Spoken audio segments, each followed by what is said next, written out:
Hello and welcome. This is the Get in My Garden podcast, and this is episode 9, the second of 3 interviews with Cassidy, Tuttle of Succulents and Sunshine. We cover all of the secrets that she learned from 5 years online, focusing on her website, her Facebook, maintaining her customers, engaging with her customers, and what has changed in Facebook today. Also, she covers multiple streams of income that have developed organically over the last 5 years of giving her customers what they want. I had some problems with Facebook personally. I really didn't want to be on it. Now, recently getting back on, it's very different than it used to be. So I'm really glad that I had a chance to learn from Cassidy about what's working and how it has changed. So enjoy the interview, and I hope that you too can utilize it to benefit your business. Your website's just beautiful. How are you keeping your community engaged? Thank you. The biggest way that we're keeping people engaged is through our email list. And then also we have a private Facebook group in theory, for Succulents and Sunshine members. But with the way Facebook groups work, we're actually getting a lot of organic traffic to the group just from Facebook because we just started it in August and we have, I think we're at almost 11,000 members right now. That's amazing. So yeah, in just 6 months, it has exploded. And I definitely attribute that a lot to, Facebook seeing the momentum and then recommending the group to people. But we also talk about the Facebook group in my weekly email that I send out. And the weekly email also has, we do 5 questions and answers in the group every week, in the email every week. So readers will submit questions and we just pick 5 each week and we feature the question in the email, and then if they want to see the answer, they have to click over and go to the website. Excellent. And what happens if someone just signs up at your website? Do you have already a drip campaign in place? Yes. So there's a couple of different places they can sign up. People who are joining the Facebook group, one of the questions we ask when they join is if they want to receive the weekly email. So those people are just going straight into the weekly email. But we have 5 other opt-ins that people can join. So the main one that we're working on right now or promoting right now is a free course called Succulents for Beginners. So that's just at succulentsforbeginners.com. And it's a 3 video series spread out over just 3 days. And I teach how to pick the right succulent for where you're growing, what kind of soil and pottery you should be using for succulents, and then how to water succulents, which is everyone's biggest question and the biggest problem that most people are facing. So are most people overwatering? Yes. Yeah, I would say for the most part it's overwatering. Although I am finding there's definitely a group of people who have no idea that succulents need water. And so they're just totally neglecting succulents. I see. Well, so is your Facebook group, would you say that it's grown quickly? You've got a large audience there based on them pushing traffic to your site and your own website, drawing from there. Is it directly impacting engagement back at your website? Not as much as I would like it to be. So it is still kind of a work in progress. At this very moment, like this week, we are working on creating more scheduled posts so that people see the blog content more and they actually know who I am. The awesome thing about the group is we are getting a ton of engagement. So like I said, I think we're at about 11,000 people, and on average we're getting 100 posts in the group every day. That is so amazing. Yeah, and people love it. Like, people in the group are super engaged. We've had a lot of people say they're so glad they found the group. It's just been awesome. So my goal with the group initially was just to grow it so there was enough people so that I didn't have to be in there all the time responding to questions. That happened a lot faster than I anticipated. Great. So now it's a matter of figuring out how to actually make the group work for the business. So we're getting a bunch of different posts together that we can share in the group to drive people back to the website and back to our paid course and ebooks. Excellent. That definitely changes my mind about Facebook and makes me think that there's a huge opportunity there for people who have left it or haven't focused too much energy on it. So you've got ebooks, paid courses, and I also saw that you have some products on Amazon. Are those products that you've created yourself? So we have the ebook, the courses, and then we have some like cards and a calendar that we offer.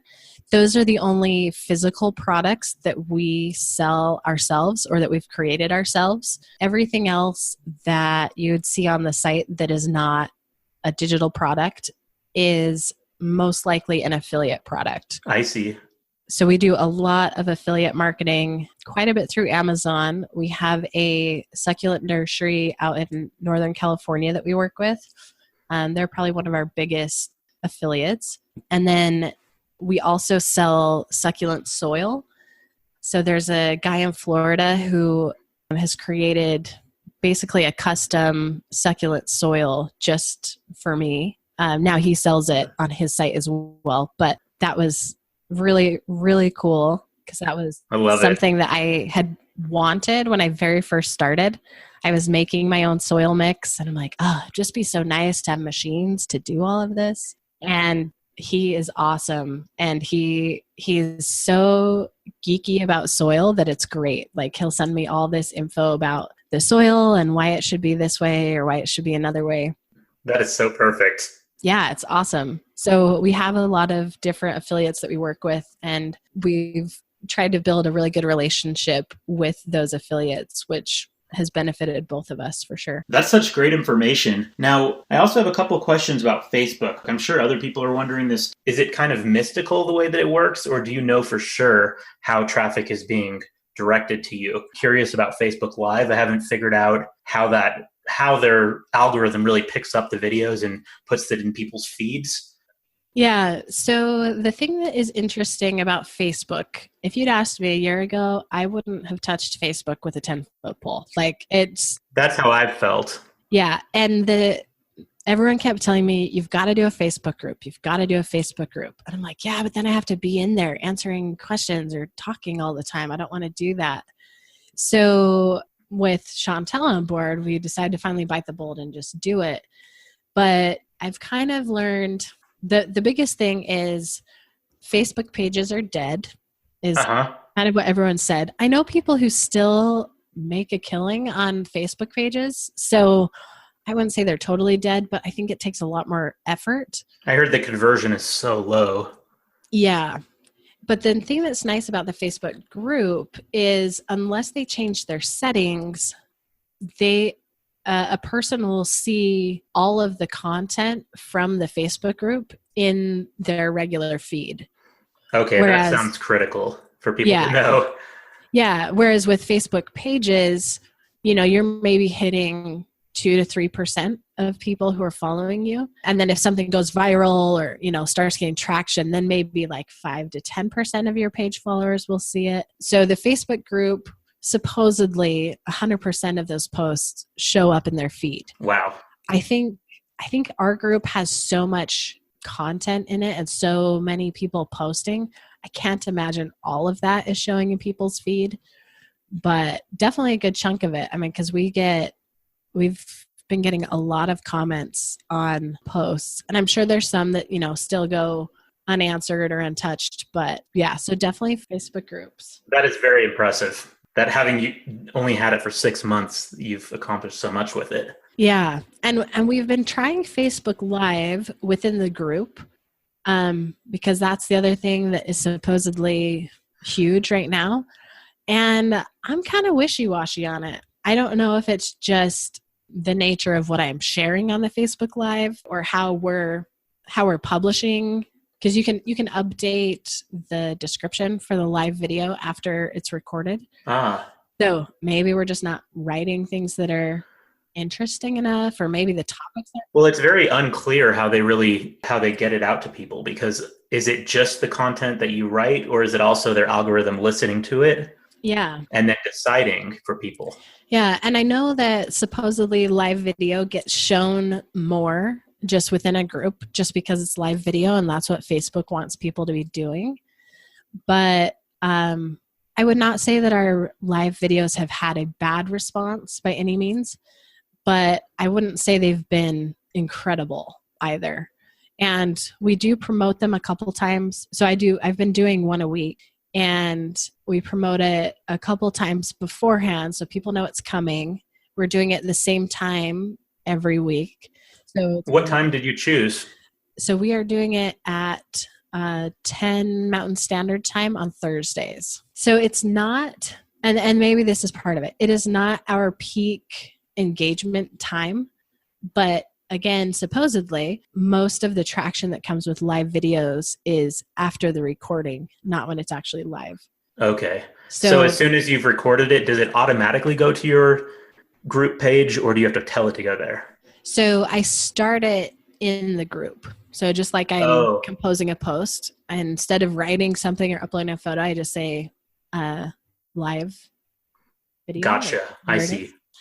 Yeah. And then when you're done recording the live video, it just says, do you want to publish this? And so then you just push yes, and then it's on there. Interesting. And then also their algorithm is putting it into the public realm too. So people looking for that would potentially find it alone. Is that right? I'm not sure. Because our group is private, not public, I don't know that it's being shared publicly. Okay. If members share it, then it would be available. But yeah, so I'm not positive on that. That's interesting. Whereas with a Facebook page, or something on your personal feed, that would definitely be shared publicly. Gotcha. Yes. So, and that could be part of why we're not seeing the traction quite as much, is because it is within a private group. Yeah, it sounds like that could be it. But I do feel like it's still missing on potential from people within the group, because it's not even the most engaged post within the group. So I think one of the live videos is now like top 3 or 5. So it's up there, but on a weekly basis, the live videos are not as engaged as other people's content. So what kind of content has been most engaged with? Usually it is a new person who's asking questions, because everyone is very ready to give their opinion. Let them know what they should do. Well, that seems like a really great piece, to engage with people in a community and make them continue to participate and have, I guess they call them lifers. I'm sure you have a lot of those. Yeah. And the thing that's been awesome about watching the group is I was afraid, the reason why I did not start until recently is I was afraid people were going to expect me to be in the group, responding to questions, giving advice all the time. Yeah. And now I would guess a majority of the people in the group, when I post, they don't even know who I am. And so it's just like totally flip-flopped. Like our group is awesome. They are just really, really helpful and want people to be successful. So that's been really great, is there's a lot of people who are constantly in the group. They love sharing information. A lot of them will share content from my website. There's actually a few people. Yeah. So there's a few people in the group that we've noticed are always on, and we've specifically asked them to kind of be like, I don't know. They're brand ambassadors. Yeah. So we have like a list of, blog posts that we really want to get promoted. And we just say, hey, as you're responding to comments, if you notice that someone is asking about watering, if you would link them to the watering post or to the soil post, or, whatever their question may be. So that's been nice too, is having people within the group who are happy to share my content. How great. Well, I'm so excited for you, and I'm grateful for you having shared all this information. This is so nice of you. Well, yeah, thanks for having me on. All right, stay tuned for episode 10, which is going to be out in about 2 days, and that will include the rest of our interview with Cassidy at Succulents and Sunshine. And if you're enjoying the content, please subscribe on iTunes and leave a nice comment, and sign up for the newsletter on getinmygarden.com.